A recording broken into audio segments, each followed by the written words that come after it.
Doctor Syed Ahmed Khan, साबिक deputy director CCRUM, in charge Safdarjung hospital, New Delhi.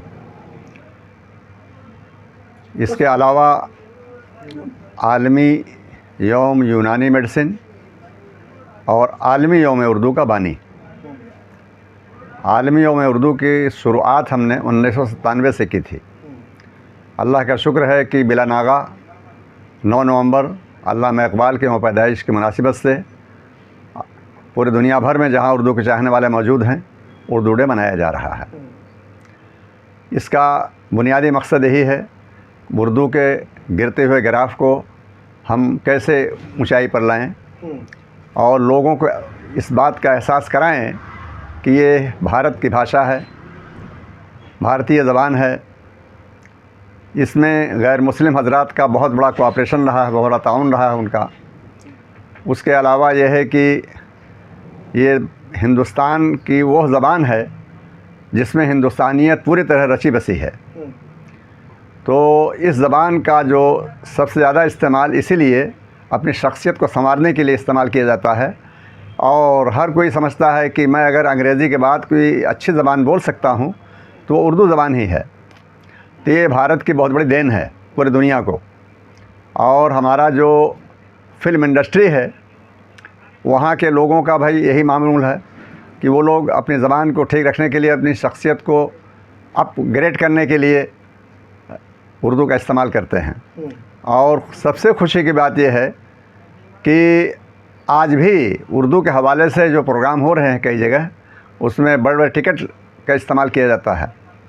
और रेख्ता के नाम से जो तंजीम दिल्ली के अंदर मौजूद है, उसने इंटरनेशनल लेवल से ये बहुत बड़ा काम करके दिखाया कि उर्दू में बहुत दमखम है, उर्दू हिंदुस्तानी ज़बान है और हर एक के दिल को छू लेने वाली ज़बान है, एक दूसरे के जज्बात को समझने वाली ज़बान है, कौमी एकता की ज़बान है। तो बहरहाल ये सब खुशी की बात है। इसी को बताने के लिए लोगों को हर साल हम 9 नवंबर को उर्दू डे मनाते हैं। असल में जो हमने इसकी शुरुआत की थी, दिल्ली से शुरू किया था और इसको हमने उर्दू डेवलपमेंट ऑर्गेनाइजेशन के तहत सिलसिला शुरू किया था। तो वो जो बड़ा प्रोग्राम होता है वो दिल्ली में होता है। इस बार भी गालिब एकेडमी बस्ती हज़रत निज़ामुद्दीन औलिया में इस प्रोग्राम का इनेकाद होगा। और इस सिलसिले में हम 2-3 उसमें अहम जो प्रोग्राम का हिस्सा है बनाते हैं। सबसे पहला एक सिंपोजियम करते हैं, उसमें दिल्ली के दिल्ली यूनिवर्सिटी है, जवाहरलाल यूनिवर्सिटी है, इसके अलावा जामिया इस्लामिया है और दिगर जो यानी अच्छे लोग असातिज़ा हैं, उनसे तकरीर का मौका दिया जाए। सिंपोजियम का मतलब ये मुज़ाकरा किया जाए। तो इसके अलावा दूसरा हिस्सा होता है, हम एक यादगार मजल्ला शाया करते हैं, उसकी दस्तावेज़ी हैसियत होती है। जैसे कल कोई कहे कि आपने कैसे मनाया, किसी साल का सबूत पेश कीजिए। तो हर साल हर एक बड़ी शख्सियत पर हम मजल्ला शाया करते हैं। और ये हमें खुशी है बताते हुए कि इस साल हम बहुत बड़ी शख्सियत, सहाफ़त की दुनिया के बेलौस और मुमताज़ सहाफ़ी आलिम नकवी साहब की हयात व ख़िदमत पर मजल्ला शाया करेंगे। उसका इजरा भी अमल में आएगा। तीसरा मरहला होता है कि उर्दू से वाबस्ता सहाफ़ी हज़रात ख़ास तौर से, और उसके अलावा यह है कि जो ऐसी तंजीमें, ऐसे अंजुमनें, ऐसे लोग जो उर्दू के फ़रोग़ के लिए सरगर्म हैं, उनकी खिदमत के अतराफ़ में आलमी यौम उर्दू अवार्ड से सरफराज किया जाता है। ये 3 मराहिल उसमें होते हैं ख़ास तौर हमारे प्रोग्राम में।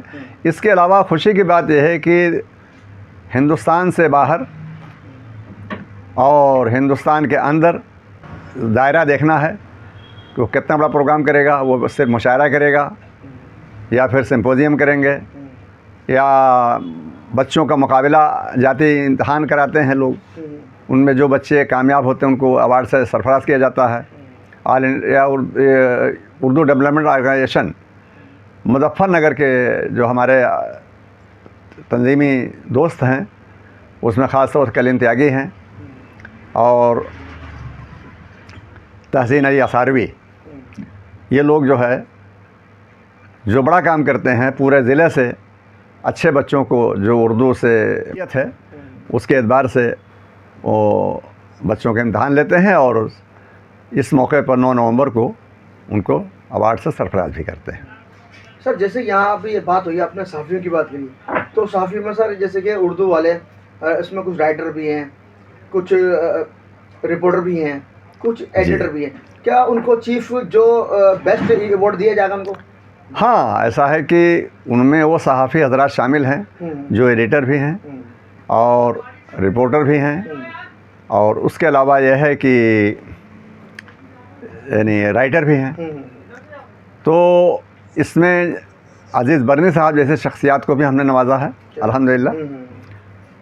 उसकी वजह थी कि उन्होंने सहाफ़त की दुनिया में उर्दू का एक बड़ा मकाम हासिल किया और पूरे मुल्क से एक साथ 9 एडिशन जारी किया राष्ट्रीय सहारा के नाम से। तो ये बहुत बड़ा कारनामा उनका था। इसको मलहूज़ रखते हुए उन्हें आलमी यौम उर्दू अवार्ड से सरफराज किया गया, महफूज़ुर रहमान साहब को दिया गया। और इसके अलावा बड़ी तादाद है, चूँकि इसमें अगर हम काउंट करेंगे तो फिर तकरीबन 150-200 लोग हो चुके हैं पिछले, चूँकि 27 साल हो चुका है और हर साल तकरीबन 15 लोग से ज़्यादा सहाफ़ियों को हम अवार्ड देते हैं। तो यह सिलसिला बहरहाल जारी है और जो भी हौसला रखने वाले हजरात हैं उसमें हम हिंदी वालों को भी देते हैं। हिंदी के उन सहाफ़ियों को भी हमने अवार्ड से दिया है, नवाजा है, जो जैसे नवभारत टाइम्स के हैं, जनसत्ता के हैं, राजस्थान पत्रिका से ताल्लुक़ रखने वाले हैं, तो बड़े अखबारात के जो यानी रिपोर्टर्स हैं या एडिटर हैं, हिंदुस्तान टाइम्स के भी। तो इस तरह से यह है कि ये देखा जाता है कि पब्लिक में जो है उर्दू का मैसेज देने वाले कौन लोग हैं और हक़ व इंसाफ की लड़ाई लड़ने वाले कौन लोग हैं जो सदाकत की बुनियाद पर सहाफ़त कर रहे हैं, तो उनको हम अवार्ड से नवाजते हैं। सर जैसे कि यहाँ बात उर्दू की हो रही है, ये कहना गलत नहीं होगा कि हमारे हिंदुस्तान के अंदर कहीं ना कहीं उर्दू को दबाया जा रही है, क्योंकि उर्दू के इतने अखबार हैं, वो अखबार बंद हो रहे हैं आजकल। आपको पता ही है क्या माहौल चल रहा है। असल में बात ये आपकी जो तंजीम है इस पर क्या काम करेगी आप आगे? हम हुकूमत वक्त को वक्तन फ़वक्तन आगाह करते रहते हैं, गुजारिश करते रहते हैं कि ये भारत की भाषा है, हुकूमत इस बात को समझे और महज इस बुनियाद पर कि इसको पढ़ने वाली तादाद जो है एक ख़ास तबका की है, तो उसको दबाया जाना ये किसी भी तरह जमहूरी मुल्क के लिए मुनासिब नहीं है। तो हमारी ख्वाहिश यही है कि हुकूमत वक्त चाहे सूबाई हो चाहे मरकज़ी हुकूमत हो, वो अपने जो आइनी फ़र्ज़ हैं, अखलाक़ी फ़र्ज़ हैं, उसको निभाए।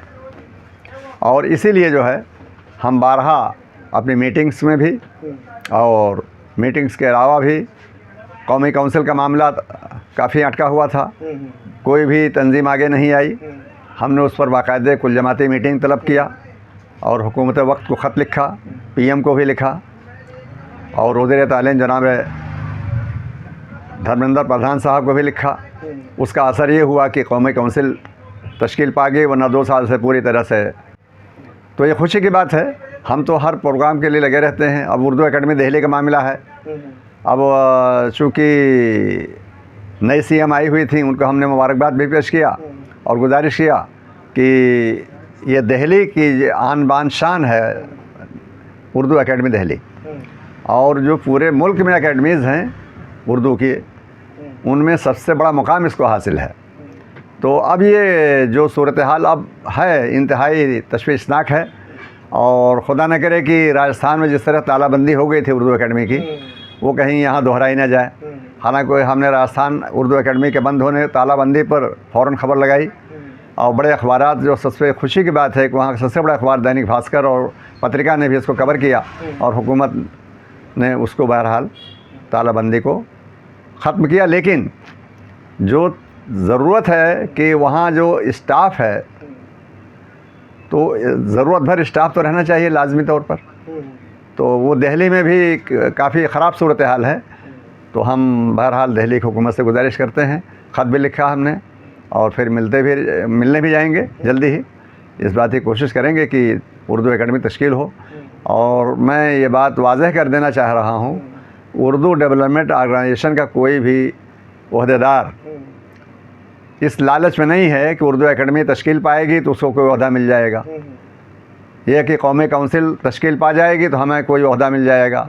हम लोग उससे दूर हैं, हमें किसी ओहदे की ज़रूरत नहीं है।